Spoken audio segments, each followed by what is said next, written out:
Hello everyone, welcome to this session today where we'll be sharing with you some of the results from the mango phenological study. This is quite a detailed and sort of complex area to kind of talk about, but I've tried to summarize the main findings today. As always, this is brought to you by the Malawi Value Chains Project, which is implemented by Adam Smith International and financed by UK in International Development. And we're very thankful for all the support that they provide us. So without further ado, I'm going to get started. So firstly, just quickly, what is phenology? I'm sure most of you will understand this, but basically it's the study of periodical events in relation to biological cycles and how they're influenced by season and variations in climate and things like altitude. So the same plant will perform differently in different locations.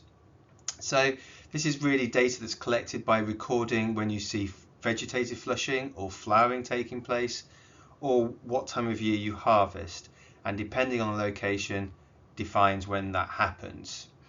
So for multiple locations within a country like Malawi, the phenology will look different depending on where you're growing. Even if you're growing the same variety, some places will be earlier flowering, some people will be later. In some cases, the fruit will develop very quickly. So it's important to understand phenology in respect to your farm, so you can time all your farming activities well to be aligned with the current status of the tree. And understanding how all the different areas align at country level helps us plan and distribute production. It enables the industry to get a strategy together. So why is it also important to understand this? Basically, people live inside positive feedback loops when they are making planting decisions. They talk to neighbors, they talk to companies, and basically what happens is that someone says, well, it grows well in this location,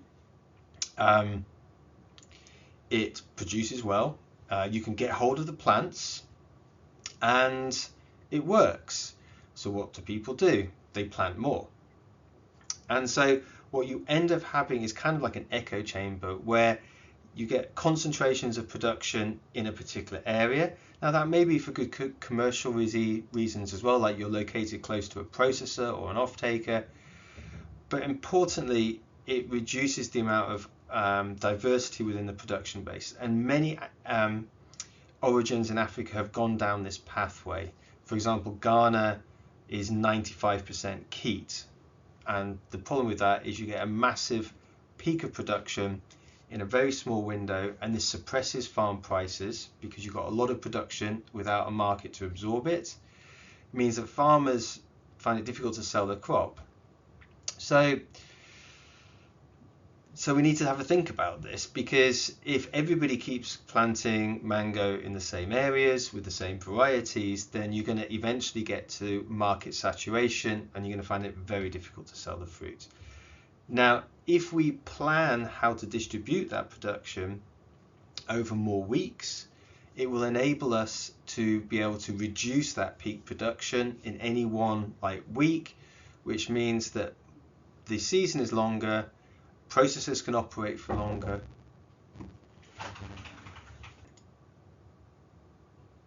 So this means promoting planting in areas specifically to extend the harvest.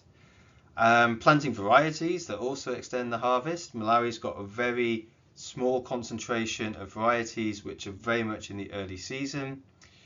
And if this is well managed, it's not unreasonable to anticipate a doubling or even a tripling of the length of the season, which is how this has been done in other origins. So however the origins done that, if we look at Australia, it has a north-south spread of 2,500 kilometers, which is a lot. It's bigger than Malawi. But Malawi's got a north-south spread just of the production areas of 800 kilometers, and it's equatorial. So this means that out of the Australian industry can comfortably produce for 8 months of the year. Brazil, which has got a more tropical environment over a bigger place, it can produce about 11 months of the year. And it does this by planting a range of varieties in a range of different environments. So Australia probably has got like 8 or maybe 10 varieties that they're fully utilizing. Sure, they're for different markets and stuff as well, so you probably don't need to have that many in place. But that means that Malawi covers about 2/3 of the production range of Australia. However, Malawi's season is about 6 weeks, maybe 8 weeks, and Australia is managing to get 8 months. So that means that there is probably significant room to improve. Also, obviously in Australia and Brazil, they've got a more complex production system where they actually manage phenology very, very closely to extend out the season. So basically, extending the season equates to your market. The longer you can produce fruit from an industry perspective, the more processing weeks you have, the more weeks you can supply a fresh market. These are all finite. Why? Because a factory's got limited capacity. We've got limited capacity to export fresh mango, and there's limited market to absorb it. Dried's a bit different because you can store it for a long amount of time. Yeah, so we've got to look for varieties that fill supply windows. So basically what I'm suggesting is that we use Malawi's natural geography, rainfall pattern, which shifts south to north. So there's a natural kind of like delay of like the north is always a few weeks after. Now we talk about weeks, but weeks are actually quite important, because if you think it's a 6-week season, if it's an 8-week season, like one of those weeks is worth a significant proportion of the overall productivity for the industry. So every week you add, you're increasing the size of the industry. So we all know that mango is more suited to hot areas, Zalewa, Southern Lakeshore, Salima, Dakota, Northern Lakeshore, but also we're seeing plantings on the Kasungu Plain and Lilongwe, which is higher altitude. Seems like they're coming a bit later. They're drier, so yeah. But also we've got some data from places like Mzuzu, which are obviously much higher altitude, much colder, and the crop development is much slower. And it's like areas like that at the extremes that really offer an opportunity to significantly increase the seasonality. Okay, so just a little bit more data on temperature, reinforcing the same message. Lakeshore is hot, crop matures very quickly there, and so it's the early season. So in some ways Malawi's got a situation where it's got an early yielding variety in a particularly hot environment, particularly dry environment ahead of harvest, so it's accelerated. This shifts all the production as early in the season as possible. There are also advantages to that. You get less fruit fly issue, you get less fungal issues, but these are manageable, and they've been manageable in all the other origins. So you are able to absorb some losses, okay, to extend the season. And if we looked at other origins, the other origins have sacrificed some productivity and increased rejects to increase the number of processing weeks. So if we looked at other origins, they've looked at the equation and they've made it make sense, which means it would make sense in Malawi, in my opinion. So we wanted to build a tool for the industry which really kind of helped explore this issue, help get some data in and analyze it to look at different strategies and scenarios of how the industry could develop. So in talking to the industry, we developed 7 different scenarios. These were developed alongside the industry based on conversations that we had with various actors and stakeholders, as well as looking at the overall supply and production issue. So we modeled a shift in the production base to about 2,000 hectares. This is kind of the minimum really viable commercial production base, I think. At present, we model based on assumption it's 500 hectares. It's probably bigger than that, but definitely not bigger than that in terms of entering the formal market. At the moment, a lot of that 500 hectares, which is not accounted for the single largest state, is accounted for by rain-fed production systems, so the yields are relatively low. But it's encouraging to see people putting irrigation on a lot of their farms, so that means the production will go up. So we developed a phenology model for 6 varieties, which covered early, mid and late season varieties, sort of Tommy Atkins, Kent, Keat, like the big ones, but also added Brooks, which is another late season variety, Hayden, and also looked at Alfonso as well. But Alfonso for a drying mango is not great and its productivity is low. But anyway, we looked at 6 varieties and defined 8 production zones, which I'll go through in a minute. We explored how the makeup of varieties and the areas planted and whether it was irrigated or not in different areas, how that came together in terms of a complete supply base supplying in certain weeks, with the objective to see how it would be possible to extend a season to up to 20 weeks, which is very ambitious considering it's 6 now. But often you've got to remember that it is a bell curve, so obviously the very early couple of weeks and the very last couple of weeks, the production is so low that it wouldn't really enable any formal exports. So that kind of, you aim for a complete spread of about 2 to 4 weeks longer than you're actually probably going to ever use, which would put this at about 14-week season. So 4 or 5 months, which I think would be a big paradigm shift for the industry. But a lot of work is required to do that. I realise that. So the model, it works on a 2-week scale, because 1 week we don't really have high enough resolution data to really be able to have confidence in the results of the model, I felt. And a month is far too low a resolution. We did a very simple yield model of 5 metric tons for a rain-fed field and 15 metric tons for an irrigated field. These are probably a little bit on the high side, I think, for commercial yield, but still, we just wanted to kind of like see what would be put in. Also, I feel that actually 2,000 hectares is on the low side for production base, and really a country like Malawi with such a big area which is suitable to this crop should be really looking at a minimum of 4,000 or 5,000 hectares. If we look at macadamia, they built a very, very vibrant industry of 10,000 hectares of crop. And in the big picture, Malawi, although it's a small country, it's got very diverse agroecologies, and I'm sure you could fit that kind of area into Malawi. And so basically what we did is that we worked out when flowering and cropping took place for these 6 varieties in as many areas as possible. There were some assumptions in that because we didn't have complete data.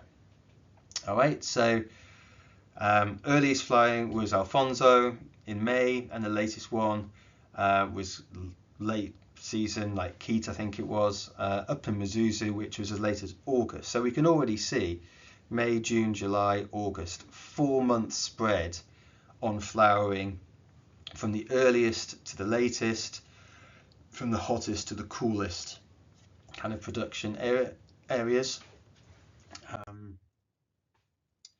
So yeah, the current production system, so the model, I'm not going to go through all 7 scenarios here because I don't think it's necessary, but just to give you a taster, basically the current production base as we kind of like modeled it only reached factory capacity for 6 weeks. Each of these bars on this graph represents 2 weeks of supply.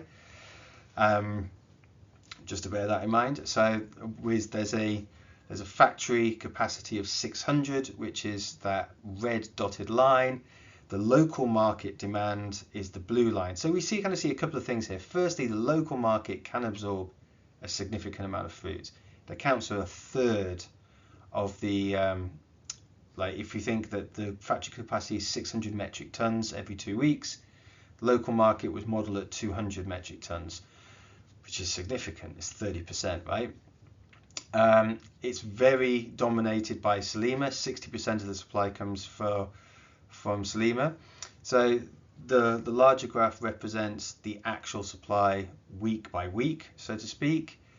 And the blue line represents what's actually available to buy, deducting the rejects and the local market and all that. Okay, so we also see that out of those 6 weeks, it's only really just pushing over that bar a couple of weeks.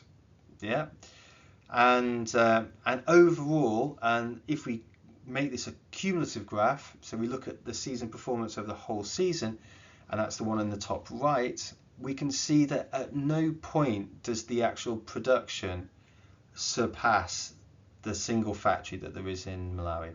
This means that essentially the production base is too small. The production should be exceeding the factory capacity by at least a third, if not more, to account for poor seasons.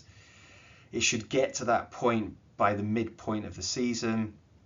Yeah, so basically it's not very well aligned, the current production base, with the size of the factory, but I think everyone is kind of aware of that. This is like the other extreme of the models, which was like everything. It was like a hybrid approach, which means using geography and late season varieties in the mix in a higher proportion. What did we get from this? This is kind of like along the same, assuming that more of the new planted areas would be irrigated and that some of the older areas would also be irrigated. Also note that this is a final point model. This means that it's what the production base would look like at full maturity. There's obviously some way to go. Even if even if 1,000 hectares was planted tomorrow, this would only really be realized in 5 to 8 years' time. All right, so this is like an end point, and that's why it's used as a strategic planning tool. What do we see? We see that firstly, 18 weeks potentially could supply the factory demand, and 6 are kind of very marginal, which means in some seasons they'd be meet capacity, other seasons they wouldn't. That the proportion that's supplied by SLEMA drops significantly from like 60% down to 30%. So we've got a diversification of geographic origins. This also will diversify risk in terms of climate for bad seasons and good seasons and start to balance all that stuff out. But factory demand is exceeded by late December, basically. That means that the total production for the year is likely to meet. So it's only that first bit of the season where the factory is really struggling for crop. The rest of the year is going to be quite good, particularly if there's some storage of fruit that's available to keep feeding the factory after the end of the season. Couple of things become very evident here. Firstly, that some additional work in Salima and on the lakeshore could really fill out the early season, and maybe even with a couple of areas further south, draw out a couple, like get the season started earlier. But given that it's a hot area, you've got an early season variety in the mix, it's very unlikely that this is going to extend much earlier than it already is. So the real opportunity is extending later into February and March. Now, March is kind of at the end of the extreme. So you'll be looking for a high altitude, cooler area, later flowering, later varieties to kind of get that. But that could be a specialist mission for like a farm. That could be a specialist strategy for a farm. All right. But I think what I'm saying here is that Malawi needs to diversify its production areas. It needs to be more, and each production area has got to have a bit of a strategy to get the crop volume to make the logistics work to a factory, wherever that is. Any factory is going to have to source from multiple areas.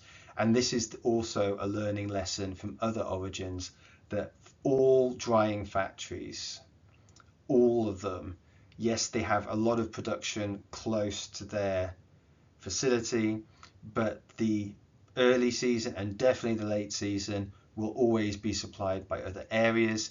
To get the geographical spread, you're going to be looking at several hundred kilometers at least as as to be efficient to get crop to there with a big enough difference in seasonality to extend that season. Right, so I'm happy to share more with this. I'm happy to have conversations with individuals about their farm strategies. Also, maybe if you get together with several people in your area and have like a bit of a combined strategy. Also, the other thing is that if everyone grows early, mid and late season varieties, it doesn't work because you don't get the crop volume to supply a formal market. Also, you get these spillover effects. So if you start getting mature fruit in December, you'll build up your fruit fly populations, which means you'll get much higher levels of infestation later on in the year or early in the new year. All right. So it's actually better to focus on either a late season or an early season crop and specialize in that. All right, some initial kind of results. Hardly surprising, scenario 7, we increased the proportion of irrigation significantly. The total hectareage dropped to 1,600 hectares and it outproduced everything else. It's hardly surprising, but that also enabled the seasonality to be pushed to the maximum, and 90% of the factory capacity was anticipated to be utilized, which would be great if you had a factory. And also it'd be great if you were a farmer, because it means that this peak of supply would be flattened out and there'd be a bigger market. So if we look at the total formal market, we see that basically over the 7 scenarios, we basically increase the size of the formal market threefold, from under 2,000 metric tons to 6,000 metric tons. And that's driven by just the weeks of factory supply moving from 6 to 20. And that's kind of it. So we see that if you increase the production base to about 2,000 metric tons, the overall size of the industry will get to about 15 to 18,000 metric tons, depending on how you do that. And then if you incorporate a lot more irrigation, you can actually push that to like 25,000 metric tons a year. Okay, so, but unless you incorporate a lot more irrigation, it's gonna incorporate, yeah, so at the moment you're under a third of the utilization of the factory capacity in theory, and in reality it's probably less than that.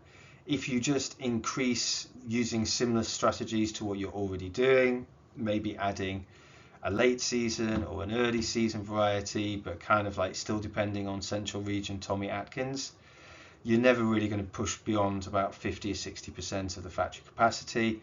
However, it's only when you start to mix these strategies that you can like push it much higher. It's like 80, 90%. And it shows that you need to think not only where you're planting, but what you're planting to really make this work. And that requires coordination. So this is a comparison of like the 7 different, the total production from the different scenarios, not broken down by area. The red dotted line again is the factory capacity. We see that the current production system doesn't really meet factory needs. If we continue on the same one, which is the orange and the blue line, which is still focused on Tommy Atkins, so early season, we can push it a bit later by using geography, but it's not really significant. Then we've got 3 very similar ones which look at either increasing the range of varieties or geographies, and they all have a similar impact. They shift the peak of the season kind of forward into the first mid kind of January, okay, and also develop a tail for the season, so it doesn't come crashing down so quickly, and you know it's a slightly softer decline, and that's a much more similar to what you should be seeing, which is kind of like a bell curve shape. The current strategy has got a very front-loaded season and a very long tail. What you want is like the peak in the middle with like quite a lot of fat on each side of it. But really, key messages from here is that the current establishment strategy peaks a little bit too early, that all efforts to spread to new production areas will shift the peak a bit later. Later varieties contribute to this as well significantly, so the two combined, it's hardly surprising that the strategy came out the best.